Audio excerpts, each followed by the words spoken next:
The Work of Art in the Age of Mechanical Reproduction by Walter Benjamin, 1936. Our fine arts were developed, their types and uses were established in times very different from the present, by men whose power of action upon things was insignificant in comparison with ours. But the amazing growth of our techniques, the adaptability and precision they have attained, the ideas and habits they are creating, make it a certainty that profound changes are impending in the ancient craft of the beautiful. In all the arts, there is a physical component which can no longer be considered or treated as it used to be, which cannot remain unaffected by our modern knowledge and power. For the last 20 years, neither matter nor space nor time has been what it was from time immemorial. We must expect great innovations to transfer the entire technique of the arts, thereby affecting artistic invention itself and perhaps even bring about an amazing change in our very notion of art. Paul Valéry. Preface. When Marx undertook his critique of the capitalistic mode of production, this mode was in its infancy. Marx directed his efforts in such a way as to give them prognostic value. He went back to the basic conditions underlying capitalistic production and through his presentation showed what could be expected of capitalism in the future. The result was that one could expect it not only to exploit the proletariat with increasing intensity, but ultimately to create conditions which would make it possible to abolish capitalism itself. The transformation of the superstructure, which takes place far more slowly than that of the substructure, has taken more than half a century to manifest in all areas of culture the change in the conditions of production. Only today can it be indicated what form this has taken. Certain prognostic requirements should be met by these statements. However, theses about the art of the proletariat after its assumption of power or about the art of classless society would have less bearing on these demands than theses about the developmental tendencies of art under present conditions of production. Their dialectic is no less noticeable in the superstructure than in the economy. It would therefore be wrong to underestimate the value of such theses as a weapon. They brush aside a number of outmoded concepts, such as creativity and genius, eternal value, and mysterious concepts whose uncontrolled and at present most uncontrollable application would lead to the processing of data in the fascist sense. The concepts which are introduced in the theory of art and what follows differs from the most familiar terms in that they are completely useless for the purposes of fascism. They are, on the other hand, useful for the formation of revolutionary demands in the politics of art. 1. In principle, a work of art has always been reproducible. In principle, a work of art has always been reproducible. Man-made artifacts could always be imitated by men. Replicas were made by pupils in practice of their craft, by masters for diffusing their works, and finally by third parties in the pursuit of gain. Mechanical reproduction of a work of art, however, represents something new. Historically, it advanced intermittently and in leaps at long intervals, but with accelerated intensity. The Greeks knew only two procedures of technically reproducing works of art: founding and stamping. Bronzes, terracottas, and coins were the only artworks which they produced in quantity. All others were unique and could not be mechanically reproduced. With the woodcut, graphic art became mechanically reproducible for the first time, long before script became reproducible by print. The enormous change which printing, the mechanical reproduction of writing, has brought about in literature are a familiar story. However, within the phenomenon which we are here examining from the perspective of world history, print is merely a special, though particularly important case. During the Middle Ages, engraving and etching were added to the woodcut. At the beginning of the 19th century, lithograph made its appearance. With lithography, the technique of reproduction reached an essential new stage. This much more direct process was distinguished by the tracing of the design on a stone rather than its incision on a block of wood, or its etching on the copper plate, and permitted graphic art for the first time to put its products on the market, not only in large numbers as hitherto, but also in daily changing forms. Lithography enabled graphic art to illustrate everyday life, and it began to keep pace with printing, but only a few decades after its invention. Lithography was surpassed by photography. For the first time in the process of pictorial reproduction, photography freed the hand of the most important artistic functions which henceforth devolved only upon the eye looking into the lens. Since the eye perceived more swiftly than the hand can draw, the process of pictorial reproduction was accelerated so enormously that it could keep pace with speech. A film operator shooting a scene in the studio captures the image at the speed of the actor's speech. As lithography virtually implied the illustrated newspaper, so did photography foreshadow the sound film. The technical reproduction of sound was tackled at the end of the last century. These convergent endeavors made predictable a situation which Paul Valéry pointed up in his sentence, "Just as water, gas, and electricity are brought into our houses from far off to satisfy our needs in response to a minimal effort, so we shall be supplied with visual or auditory images, which will appear and disappear at a simple movement of the hand, hardly more than a sign." Around 1900, technical reproduction had reached a standard that not only permitted it to reproduce all transmitted works of art, and thus to cause the most profound change in their impact upon the public, it also had captured a place of its own among the artistic processes. For the study of this standard, nothing is more revealing than the nature of the repercussions that these two different manifestations, the reproduction of work of art and the art of the film, have had on art in its traditional form.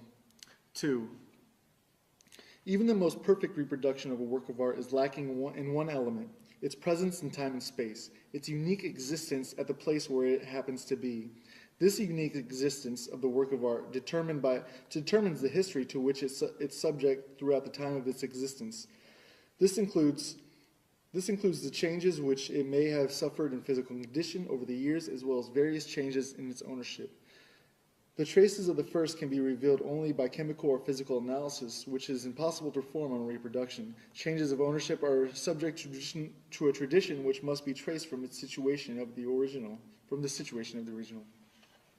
The presence of the original is the prerequisite to the concept of authenticity. Chemical analysis of the patina of a bronze can help to establish this, as does the proof that a given manuscript of the Middle Ages stems from an archive of the 15th century. The whole sphere of authenticity is outside technical, and of course not only technical, reproducibility. Confronted with its manual reproduction, which is usually branded as a forgery, the original preserved all its authority. Not so vis-a-vis forgery. The original confronted with its manual reproduction, which was usually branded as a forgery, the original preserved all its authority. Not so vis-a-vis technical reproduction. The reason was twofold. First, process reproduction is more independent of the original than manual reproduction. For example, in photography, process reproduction can bring out those aspects of the original that are unattainable to the naked eye, yet accessible to the lens, which is adjustable and chooses its angle at will. In photographic reproduction, with the aid of certain processes, such as enlargement or slow motion, can capture images which escape natural vision. Secondly, technical reproduction can put the copy of the original into situations which would be out of reach for the original itself. Above all, it enables the original to meet the beholder halfway, be it in the form of photography or a phonograph record. The cathedral leaves its locale to be received in the studio of a lover of art. The choral production, performed in the auditorium or in the open air, resounds in the drawing room. The situations into which the product of mechanical reproduction can be brought may not touch the actual work of art, yet the quality of its presence is always depreciated. This holds not only for the artwork, but also, for instance, for a landscape which passes in review before the spectator in a movie. In the case of the art object, a most sensitive nucleus, namely its authenticity, is interfered with, whereas no natural object is vulnerable on that score. The authenticity of a thing is the essence of all that is transmittable from its beginning, ranging from its substantive duration. The authority of a thing is the essence of all that is transmittable from its beginning, ranging from its substantive duration to its testimony to the history which it has experienced. Since the historical testimony rests on its authenticity, the former, too, is jeopardized by reproduction when substantive duration ceases to matter. And what is really jeopardized when the historical testimony is affected is the authority of the object. One might subsume the elimination element in the term aura. One might subsume the eliminated element in the term aura and go on to say that which withers in the age of mechanical reproduction is the aura of the work of art. This is the symptomatic process whose significance points beyond the realm of art. One might generalize by saying the technique of reproduction detaches a reproduced object from the domain of tradition. By making many reproductions, it substitutes a plurality of copies for a unique existence, and in permitting the reproduction to meet the beholder or listener in his own particular situation, it reactivates the object reproduced. These two processes lead to a tremendous shattering of tradition, which is the obverse of the contemporary crisis and renewal of mankind. Both processes are intimately connected with the contemporary mass movements. Their most powerful agent is film. Its social significance, particularly in its most positive form, is inconceivable without its destruction, cathartic aspect, that is, the liquidation of the traditional value of the cultural heritage. This phenomenon is most palpable in the great historical films. It extends to ever new positions. In 1927, Abel Gance exclaimed enthusiastically, "Shakespeare, Rembrandt, Beethoven will make films, all legends, all mythologies, and all myths. All founders of religion and the very religions await their exposed resurrection, and the heroes crowd each other at the gate." Presumably without intending it, he issued an invitation to a far-reaching liquidation.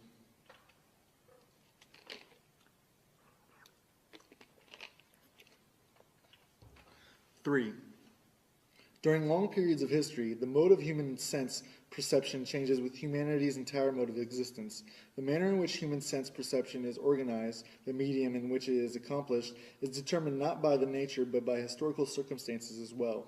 The 5th century, with its great shifts of population, saw the birth of the late Roman art industry and the Vienna Genesis, and there developed not only an art different from that of antiquity, but also a new kind of perception. The scholars of the Viennese schools, Regel and Wyckoff, who resisted the weight of classical tradition under which these latter art forms had been buried, were the first to draw conclusions from them concerning the organization of perception at the time.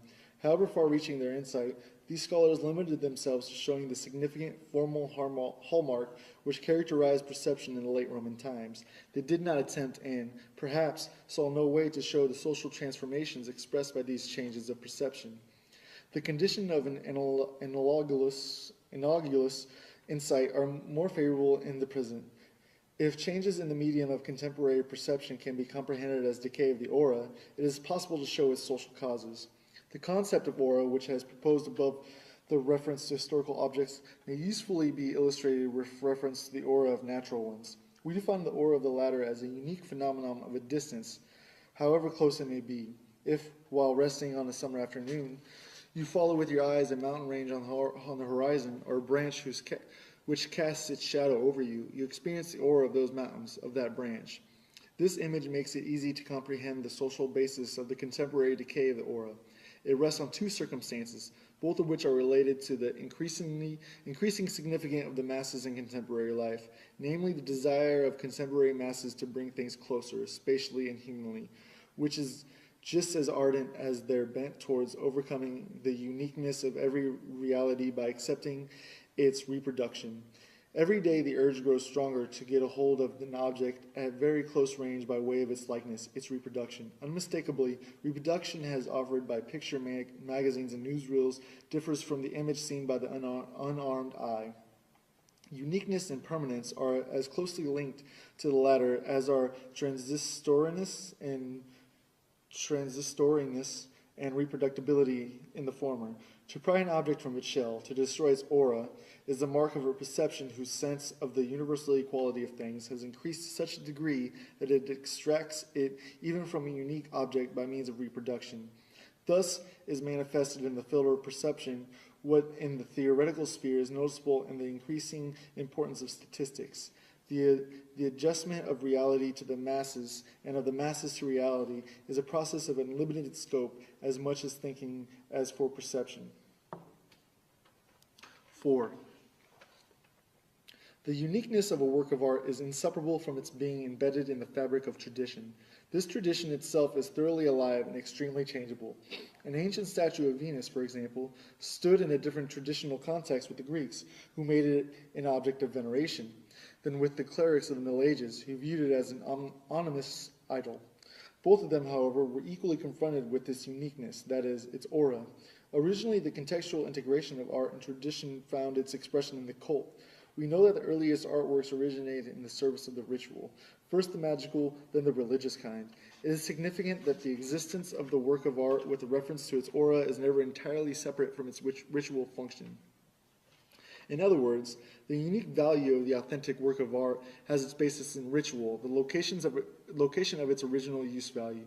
This ritualistic basis, however remote, is still recognizable as secularized ritual even in the most profane forms of the cult of beauty. The secular cult of beauty, developed during the Renaissance and prevailing for 3 centuries, clearly showed that ritualistic basis in its decline and the first deep crisis which befell it. With the advent of the first truly revolutionary means of reproduction, photography, simultaneously with the rise of socialism, art sensed the approaching crisis which has become evident a century later. At the time, art reacted with the doctrine of art for art's sake, that is, with the theology of art. This gave rise to what might be called the negative theology in the form of the idea of pure art, which not only denied any social function of art, but also any categorizing by subject matter. In poetry, Mallarmé was the first to take this position. An analysis of art in the age of mechanical reproduction must do justice to these relationships, for they lead us to the all-important insight. For the first time in world history, mechanical reproduction emancipates the work of art from its parasitical dependence on ritual. To an ever greater degree, the work of art reproduced becomes a work of art designed for reproducibility. From a photographic negative, for example, one can make any number of prints. To ask for the authentic print makes no sense, but the instant the criterion of authenticity ceases to be applicable to the artistic production, the total function of the art is reversed. Instead of being based on ritual, it begins to be based on another practice, politics. 5. Works of art are received and valued on different planes. 2 polar types stand out, the one with accent on its cult value and the other on the exhibition value of the work. Artistic production begins with ceremonial objects destined to serve in a cult. One may assume that what mattered was their existence, not their being on view. The elk portrayed by the man of the Stone Age on the wall of his cave was an instrument of magic. He did expose it to his fellow man, but in the main it was meant for the spirits. Today the cult value would seem to demand that the work of art remain hidden. Certain statues of gods are accessible only to the priests in the cella.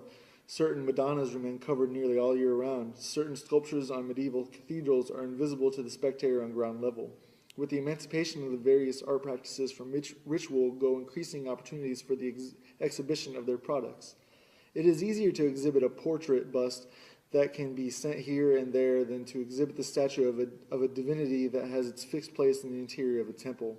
The same holds for the painting as against the mosaic or fresco that preceded it. And even though the public presentability of a mass originality may have been just as great as that of a symphony, the later originated at the moment when its public presentability promised to surpass that of the mass. With the different methods of technical reproduction of a work of art, its fitness for exhibition increased to such an extent that the quantitative shift between the 2 poles turned into a qualitative transformation of its nature. This is comparable to the situation of the work of art in prehistoric times when, by the absolute emphasis on its cult value, it was, first and foremost, an instrument of magic. Only later did it come to be recognized as a work of art. In the same way today, by the absolute emphasis on its exhibition value to the work of art becomes creation with entirely new functions, among which the one we are conscious of, the artistic function, later may be recognized as incidental. This much is certain. Today, photography and film are the most serviceable exemplifications of this new function. 6. In photography, exhibition value begins to displace cult value all along the line. The cult value does not give way without resistance. It retires into the ultimate retrenchment, the human countenance. It is no accident that the portrait was the focal point of early photography. The cult of remembrance of loved ones, absent or dead, offers a last refuge for the cult value of the picture. For the last time, an aura emanates from the early photographs into the fleeting expressions of a human face. This is what constitutes their melancholy, incomparable beauty. But as man withdraws from the photographic image, the exhibition value for the first time shows its superiority to the ritual value. To have pinpointed this new stage constitutes the incomparable significance of Atget, who around 1900 took photographs of deserted Paris streets. It has quite justly been said of him that he photographed them like scenes of crime. The scene of a crime, too, is deserted. It is photographed for the purpose of establishing evidence. With Atget, photographs became standard evidence for historical occurrences and acquired a hidden political significance. They demand a specific kind of approach. Free-floating contemplation is not appropriated to them. They stir the viewer. He feels challenged by them in a new way. At the same time, picture magazines begin to put up signposts for him. Right ones or wrong ones, no matter. For the first time, captions have become obligatory, and it is clear that they have an altogether different character than the title of a painting. The directives which the caption give to those looking at pictures in illustrated magazines soon became even more explicit and more imperative in the film, where the meaning of each single picture appears to be prescribed by the sequence of all preceding ones. 7. The 19th century dispute as to the artistic value of painting versus photography today seems devious and confused. This does not diminish its importance. However, if anything, it underlines it. The dispute was in fact the symptom of a historical transformation, the universal impact of which was not realized by either of the rivals. When the age of mechanical reproduction separated art from its basis in cult, the semblance of its autonomy disappeared forever. The resulting change in the function of art transcended the perspective of the century. For a long time, it even escaped that of the 20th century, which experienced the development of the film. Earlier, much futile thought had been devoted to the question of whether photography is an art. The primary question, whether the very invention of photography had not transformed the entire nature of art, was not raised. Soon, the film theoreticians asked the same ill-considered question with regard to film. But the difficulties with which photography caused traditional aesthetics were mere child's play as compared to those raised by the film. Whence the insensitive and forced character of early theories of the film. Abel Gance, for instance, compares the film with hieroglyphics. Here, by a remarkable regression, we have come back to the level of expression of the Egyptians. Pictorial language has not yet matured because our eyes have not yet adjusted to it. There is yet insufficient respect for, insufficient cult of what is expressed. Or, in the words of Sven Mars, what art has been granted to a dream more poetical and more real at the same time. Approached in this fashion, the film might represent an incomparable means of expression. Only the most high-minded persons in the most perfect and mysterious moments of their lives should be allowed to enter its ambience. Alexander Arnault concludes his fantasy about the silent film with the question, do not all the bold descriptions we have given amount to the definition of prayer? It is instructive to note how their desire to class the film among the arts forces these theoreticians to read ritual elements into it with a striking lack of discretion. Yet when these speculations were published, films like L'Opinion Publique and The Gold Rush have already appeared. This, however, did not keep Abel Gance from adducing hieroglyphics for purposes of comparison, nor Severin Mars from speaking of the film as one might speak of paintings by Fra Angelico. Characteristically, even today, ultra-reactionary authors give the film a similar contextual significance, if not an outright sacred one, then at least a supernatural one. Commenting on Marx Reinhold's film version of A Midnight Summer's Dream, Werfel states that undoubtedly it was the sterile copying of the exterior world with its streets, interiors, railroad stations, restaurants, motor cars, and beaches, which until now had obstructed the elevation of the film to the realm of art. The film has not yet realized its true meaning, its real possibilities. These consist in the unique faculty to express by natural means, and with incomparable persuasiveness, all that is fairy-like, marvelous, supernatural.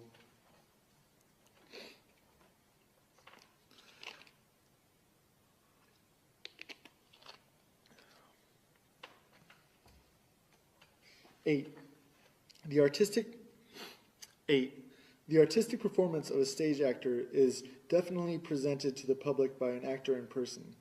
That of the screen actor, however, is presented by a camera, with a twofold consequence. The camera that presents the performance of the film actor to the public need not respect the performance as an integral whole. Guided by the cameraman, the camera continually changes its position with respect to the performance. The sequence of positional views which the editor composes from the materials supplied him constitutes the complete film. It compromises certain factors of movement which are in reality those of the camera, not to mention special camera angles, close-ups, etc. Hence, the performance of the actor is subjected to a series of optical tests. This is the first consequence of the fact that the actor's performance is presented by the means of a camera. Also, the film actor lacks the opportunity of the stage actor to adjust to the audience during his performance, since he does not present his performance to the audience in person. This permits the audience to take the position of a critic without experiencing any personal contact with the actor.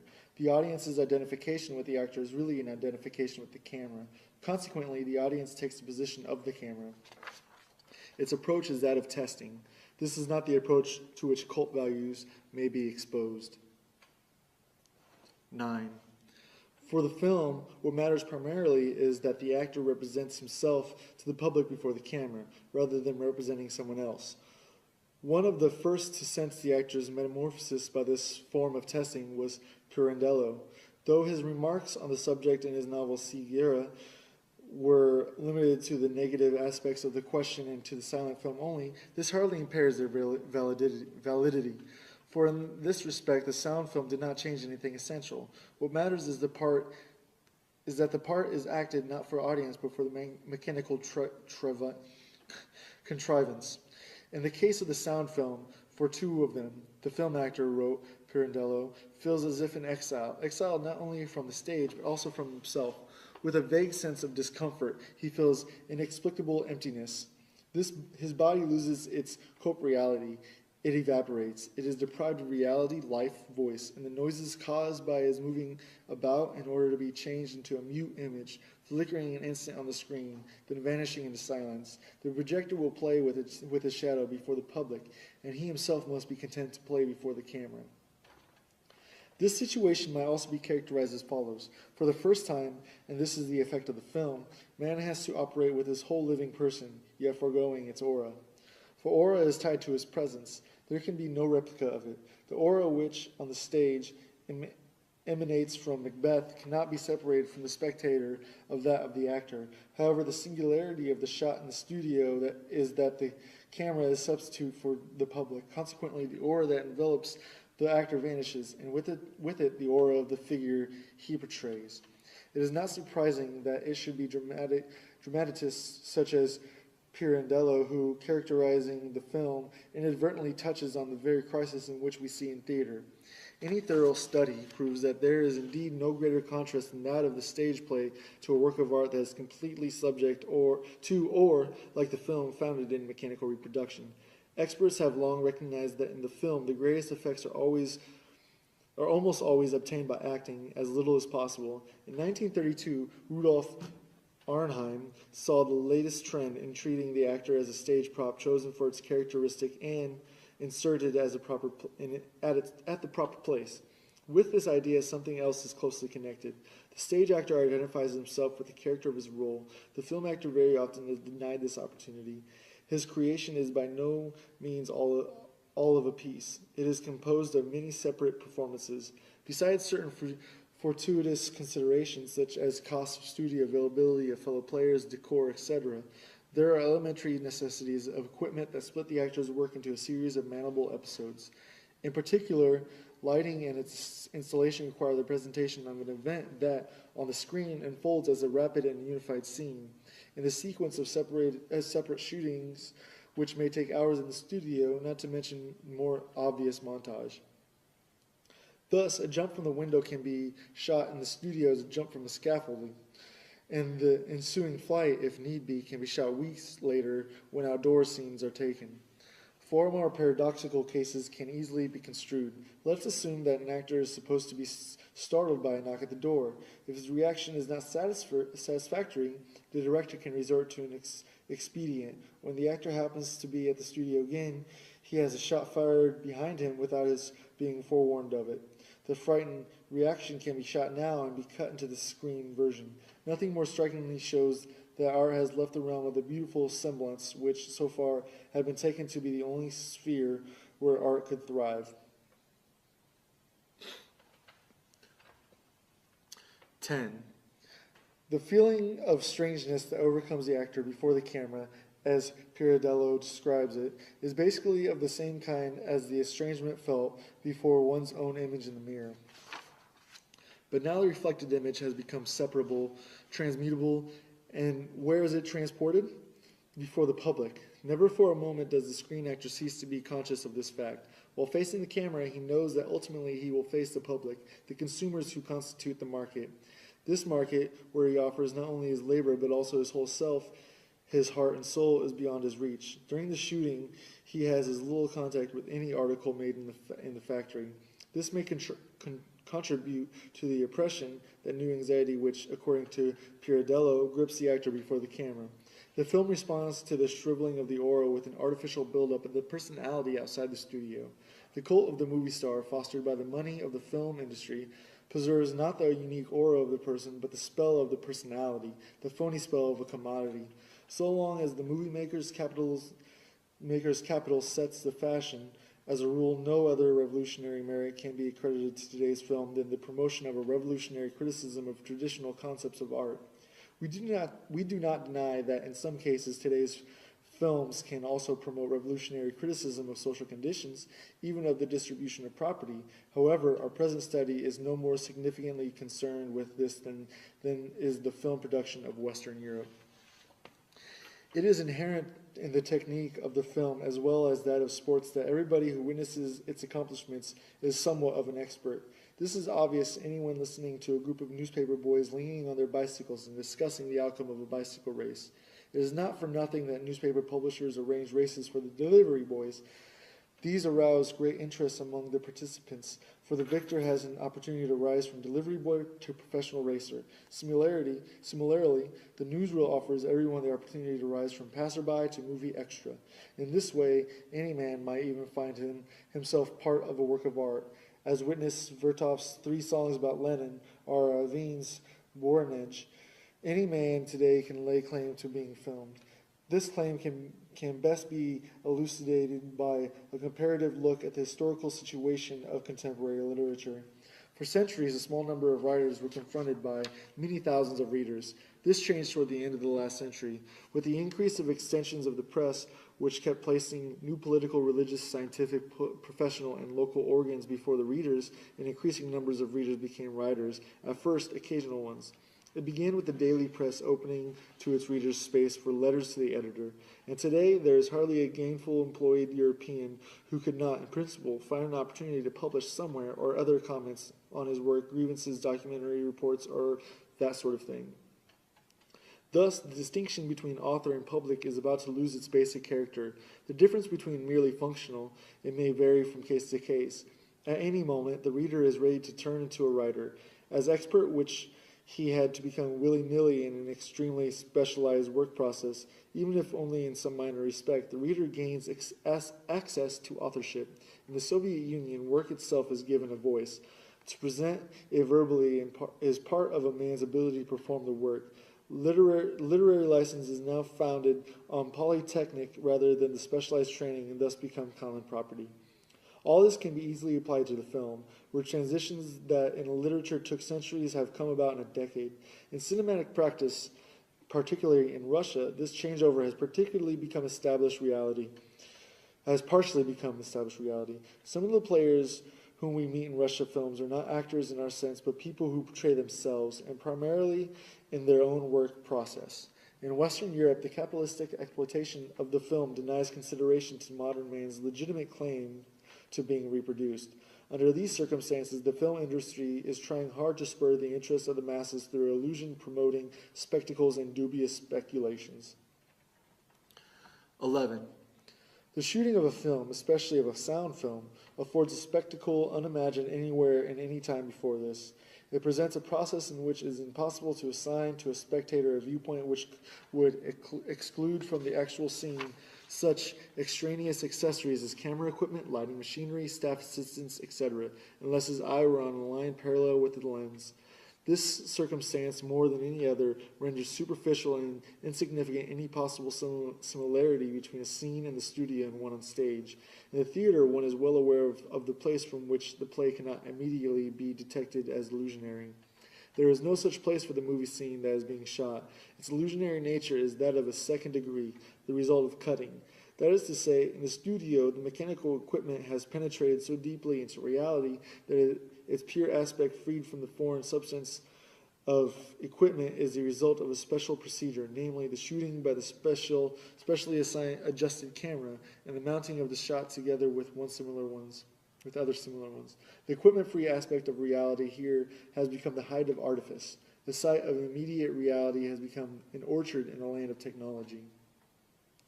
Even more revealing is the comparison of these circumstances, which differ so much from those of the theater, with the situation in painting. Here the question is, how does the cameraman compare to the painter? To answer this, we must take recourse to analogy with a surgical operation. The surgeon represents the polar opposite of the magician. The magician heals a sick person by the laying on of hands. The surgeon cuts into the painter's body. The magician maintains a natural distance between the patient and himself, though he reduces it very slightly by the laying on of hands. He greatly increases it by virtue of his authority.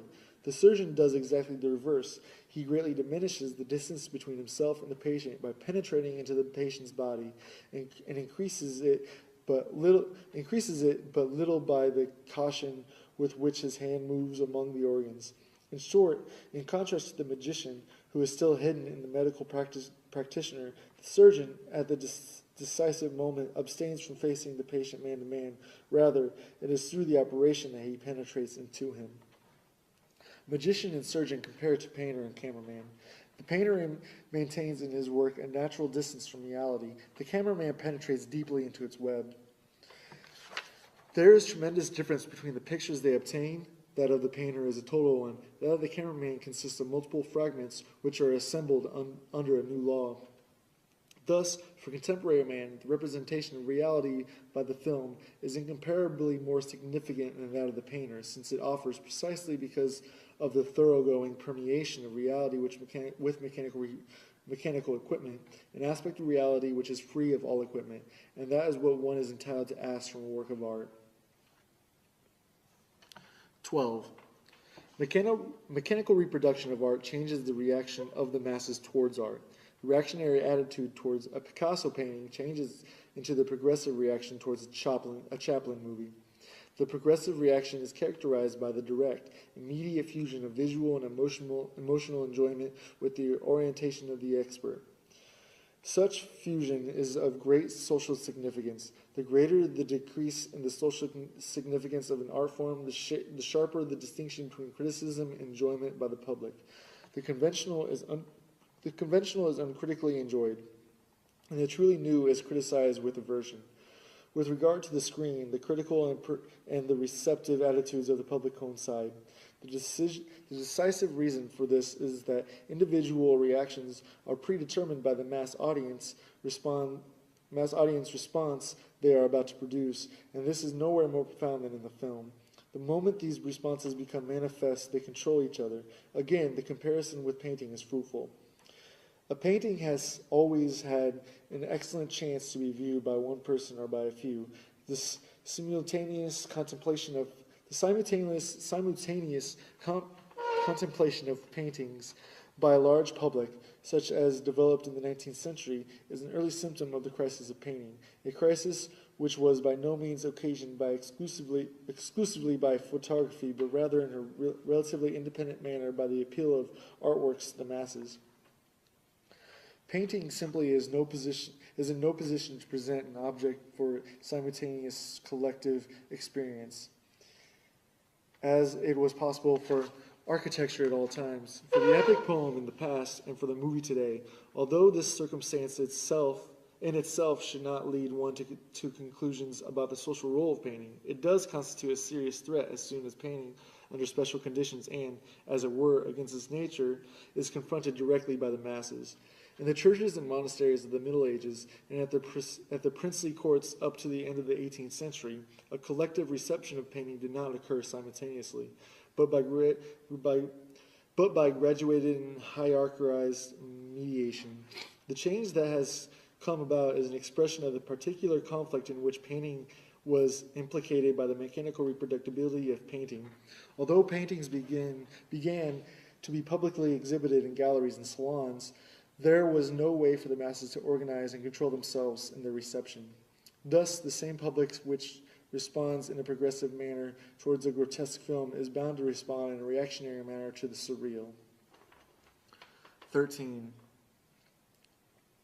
The characteristic of the film lie not only in the manner in which man presents himself to mechanical equipment, but also in the manner in which, by means of his apparatus, man can represent his environment. A glance at occupational psychology illustrates the testing capacity of the equipment. Psychoanalysis illustrates it in a different perspective.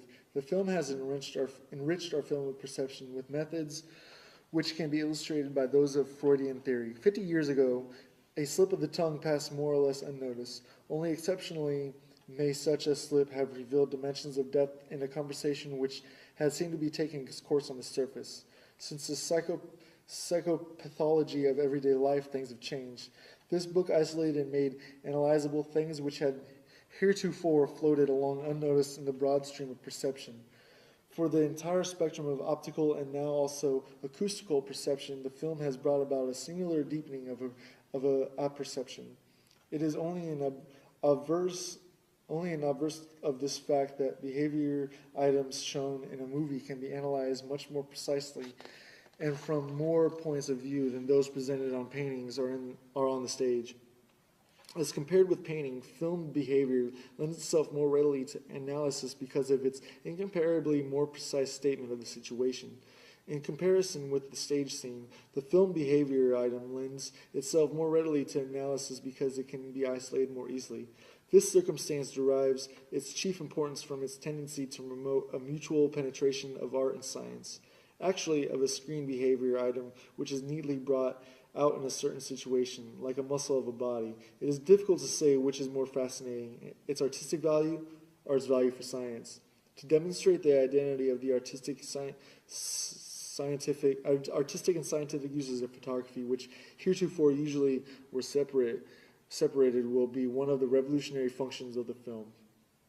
By close-ups of the things around us, by focusing on hidden details of familiar objects, by exploring commonplace milieus under the ingenious guidance of the camera, the film, on the one hand, extends our comprehension of the necessity which rule our lives. On the other hand, it manages to assure us of an immense and unexpected field of action. Our taverns and our metropolitan streets, our offices and furnished rooms, our railroad stations and our factories appear to have us locked up hopelessly. Then came the film and burst this prison world asunder by the dynamite of the 10th of a second, so that now, in the midst of its far-flung ruins and debris, we calmly and adventurously go traveling. With the close-up, space expands. With slow motion, movement is extended. The enlargement of a snapshot does not simply render more precise what in any case was visible, though unclear. It reveals entirely new structural formations of the subject. So too, slow motion not only presents familiarity qualities of movement, but reveals in them entirely unknown ones, which, far from looking like retarded rapid movements, given the effects of singularity gliding, floating supernatural motions. Evidently, a different nature opens itself to the camera that opens to the naked eye, if only because an unconsciously penetrated space is substituted for a space consciously explored by man. Even if one has a general knowledge of the way people walk, one knows nothing of a person's posture during the fractional second of a stride. The act of reaching for a lighter or a spoon is familiar routine, yet we hardly know what really goes on between hand and metal, not to mention how this fluctuates with our mood. Here the camera intervenes with the resources of its lowering and liftings, its interpretations and isolations, its extensions and accelerations, its enlargements and reductions. The camera introduces us to unconscious optics as does psychoanalysis to unconscious impulses. 14. One of the foremost tasks of art has always been the creation of a demand which could be fully satisfied only later. The history of every art form shows critical epochs in which a certain art form aspires to effects which could be fully obtained only with a changed technical standard, that is to say, a new art form. The extravagancies and crudities of art which thus appear, particularly in the so-called decadent epochs, actually arise from the nucleus of its rich historical energies. In recent years, such barbarisms were abundant in Dadaism. It is only now that its impulses become discernible. Dadaism attempted to create by pictorial and literary means the effects which the public today seeks in the film. Every fundamentally new pioneering creation of demand will carry beyond its goal. Dadaism did so to the extent that it sacrificed the market value which are so characteristic of the film in favor of higher ambitions, though of course it was not conscious of such intentions as here described. The Dadaists attach much less importance to the sales value of their work than to its uselessness for contemplative immersion. The studied degradation of their material was not the least of their means to achieve this uselessness. Their poems are word salad, containing obscenities and every imaginable waste product of language. The same is true of their paintings, on which they mount buttons and tickets. What they intended and achieved was a relentless destruction of the aura of their creations, which they branded as reproductions with the very means of production. Before a painting of Arps or a poem by August Strand, it is impossible to take time for contemplation and evaluation as one would before a canvas of Darien or a poem by Rilke. In the decline of middle-class society, contemplation became a school for asocial behavior. It was countered by distraction as a variant of social conduct.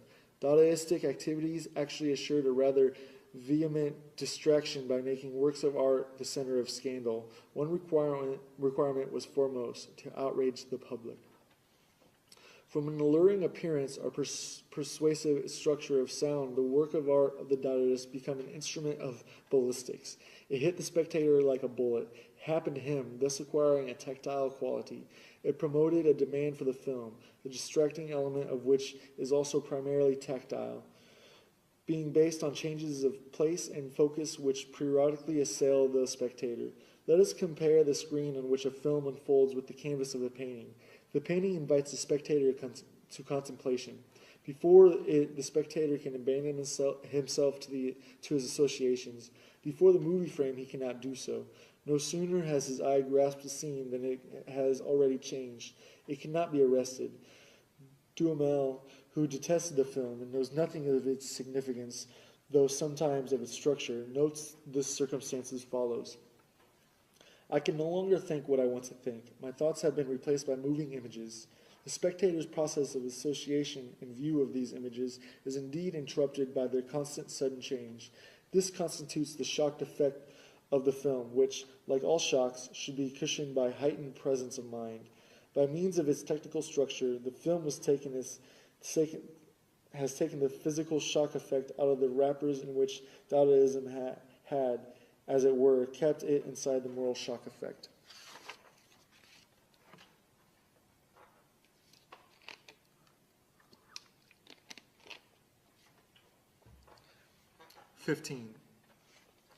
The mass is a matrix from which all traditional behavior toward works of art issues today in a new form. Quantity has been transmuted into quality. The greatly increased mass of participants has produced a change in the mode of participation. The fact that the new mode of participation first appeared in a disputable form must not confuse the spectator, yet some people have launched spirited attacks against precisely this superficial aspect. Among these, Duhamel has expressed himself in the most radical manner. What he objects to most is the kind of participation which the movie elicits from the masses. Duhamel calls the movie a pastime for helots, a diversion for the uneducated, wretched, worn-out creatures who are consumed by their worries, a spectacle which requires no concentration and proposes no intelligence, which kindles no light in the heart and awakens no hope other than the ridiculous one of someday becoming a star in Los Angeles. Clearly, this is at bottom the same ancient lament that the masses seek distraction, whereas art demands concentration from the spectator. That is a commonplace. The question remains whether it provides a platform for the analysis of the film. A closer look is needed here. Distraction and concentration form polar opposites, which may be stated as follows. A man who concentrates before a work of art is absorbed by it. He enters into this work of art the way legend tells of the Chinese painter when he reviewed his finished painting. In contrast, the distracted mass absorbs the work of art. This is most obvious in regard to buildings. Architecture has always represented the prototype of a work of art the reception of which is consummated by a collectivity in a state of distraction. The laws of its reception are most instructive. Buildings have been man's companions since primeval times. Many art forms have developed in Paris. Tragedy begins with the Greeks, is extinguished with them, and after centuries its rules are revived. The epic poem, which had its origin in the youth of nations, expires in Europe at the end of the Renaissance. Panel painting is a creation of the Middle Ages, and nothing guarantees its uninterrupted existence. But the human need for shelter is lasting. Architecture has never been idle. Its history is more ancient than that of any other art, and its claim to be a living force has significance in every aspect to comprehend the relationship of the masses to art. Buildings are appropriated in a twofold manner, by use and by perception, or rather by touch and sight. Such appropriation cannot be understood in terms of the intensive concentration of a tourist before a famous building. On the tactile side, there is no counterpart to contemplation on the optical side. Tactile appropriation is accomplished not so by attention as by habit. As regards architecture, habit determines to a large extent even optical reception. The latter, too, occurs much less through ramped attention than by noticing the object in incidental fashion. This mode of appropriation, developed with reference to architecture in certain circumstances, acquires canonical value. For the tasks which face the human apparatus of perception at the turning points of history cannot be solved by optical means, that is, by contemplation alone. They are mastered gradually by habit, under the guidance of the tactile appropriation. The distracted person, too, can form habits. More, the ability to master certain tasks in a state of distraction proves that their solution has become a matter of habit. Distraction as provided by art presents a covert control of the extent to which new tasks have become soluble by appreciation. Since, moreover, individuals are tempted to avoid such tasks, art will tackle the most difficult and most important ones where it is able to mobilize the masses. Today it does so in the film. Reception in a state of distraction, which is increasing noticeably in all fields of art and is symptomatic of profound changes in apperception, finds in the film its true means of exercise. The film, with its shock effect, meets this mode of reception halfway. The film makes the cult value recede into the background, not only by putting the public in the position of the critic, but also by the fact that at the movies, this position requires no attention. The public is an examiner, but an absent-minded one.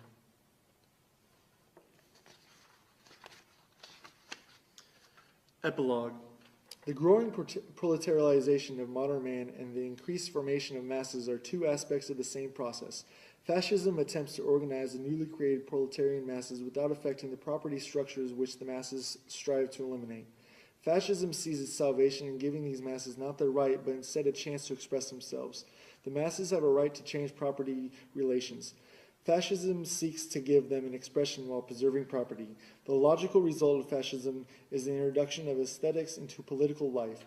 The violation of the masses, whom fascism, with its Führer cult, forces to their knees, has its counterpart in the violation of the apparatus which it presses into the production of ritual values.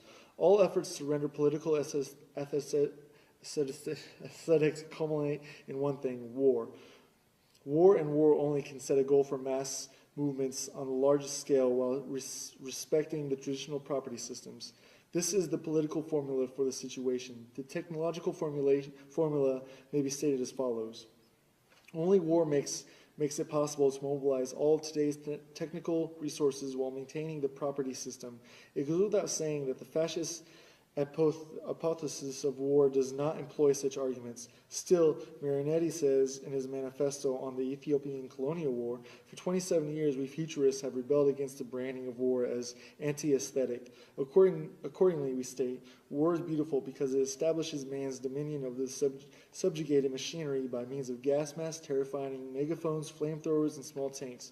War is beautiful because it initiates the dreamt of metallizations of the human body.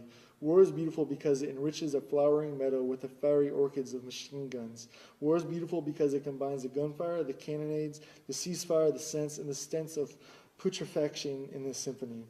War is beautiful because it creates new architecture like that of the big tanks, the geometrical formation flights, the smoke spirals from burning villages, and many others, poets and artists of futurism. Remember these principles of the aesthetic of war so that your struggle for a new literature and a new graphic art may be illuminated by them. This manifesto has a virtue of clarity. Its formulations deserve to be accepted by dialecticians. To the latter, the aesthetics of today's war appears as follows. If the natural utilization of productive forces is impeded by the property system, the increase in technical devices and speed and in the sources of energy will press for an unnatural utilization, and this is found in war. The destructiveness of war furnishes proof that society has not been mature enough to incorporate technology as its organ, that technology has not been sufficiently developed to cope with the elemental forces of society. The horrible features of imperialistic warfare are attributable to the discrepancies between the tremendous means of production and their inadequate utilization in the process of production. In other words, to unemployment and the lack of markets, imperialistic war is a rebellion of technology which collects in the form of human material the claim to which society has denied its natural material. Instead of draining rivers, society directs a human stream into a bed of trenches. Instead of dropping seeds from airplanes, it drops incendiary bombs over cities. And through gas warfare, the aura is abolished in a new way. Fa ars pere mundus, says fascism, and as Marinetti admits, expects war to supply the artistic gratification of a sense perception that has been changed by technology. This is evidently the consummate of l'art pour l'art. Mankind, which in Homer's time was an object of contemplation for the Olympian gods, now is one for itself. Its self-alienation has reached such a degree that it can experience its own destruction as an aesthetic pleasure of the first order. This is the situation of politics which fascism is rendering aesthetic. Communism responds by politicizing art. The end.